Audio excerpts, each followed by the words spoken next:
ज्ञानवापी मस्जिद में पिछले 3 दिनों से सर्वे का काम चल रहा था। आज सर्वे का अमल जो है वो मुकम्मल कर लिया गया।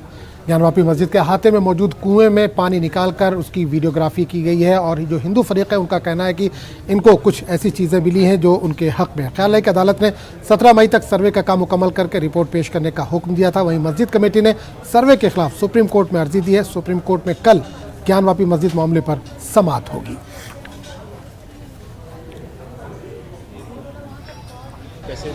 कमीशन कार्रवाई संपन्न हो चुकी है। कमिश्नर महोदय को 17 तारीख तक कमिश्नर रिपोर्ट कोर्ट में दाखिल करनी है। कल रिपोर्ट दाखिल होगा, सारे तथ्य सामने आ जाएंगे। फिर जिन जिन बिंदुओं पर वादी और प्रतिवादी ने इंगित किया, सभी के कहने पर, सभी के सुझाव पर कमिश्नर कार्रवाई हुई है। किसी कोई आपत्ति नहीं हुई वहां पर, सबकी प्रश्न सब लोग संतुष्ट है कार्रवाई से। अब ये सब कमिश्नर महोदय रिपोर्ट में देंगे, अपने जो भी है रिपोर्ट में आएगा वो चीज। नहीं, कोई विवाद नहीं हुआ। सभी लोग सहमति से कमीशन संपन्न हुआ है।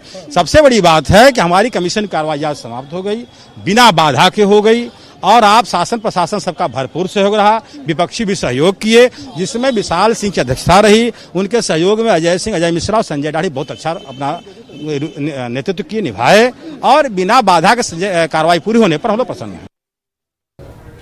कोर्ट कमिश्नर के द्वारा सभी पक्षकारों को निर्देश दिए गए थे कि रिपोर्ट कोर्ट में 17 मई को पेश होगी और तब तक कोई ये डिस्क्लोज ना करे कि अंदर क्या मिला है। लेकिन किसी ने अपनी निजी इच्छा से कुछ बताने की कोशिश की है तो कोई भी उसकी जो पुख्ता उसकी जो प्रमाणिकता वो किसी के द्वारा भी प्रूव नहीं की जा सकती। कोर्ट और सिर्फ कोर्ट इस सूचना का कस्टोडियन है। अगर किसी भी पक्ष ने आपको ये बात बताई है तो ये उनकी निजी विचार हैं। इससे कोर्ट कमीशन की कार्रवाई का कोलेटरल है।